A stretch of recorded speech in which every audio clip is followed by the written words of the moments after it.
No, posłuchajcie zwiastuna. Jeden z lepszych filmów, jeśli się rozchodzi o zwiadowne informacyjne. No, Jerzech Polok z narodzenia był świadkiem odkrycia ciał. Adolf był ostatnim świadkiem śmierci.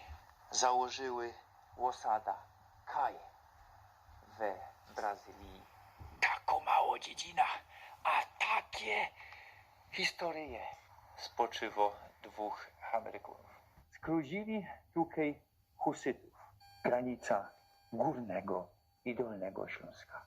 Większy świat niż u nas dzisiaj na wschodzie Górnego Śląska.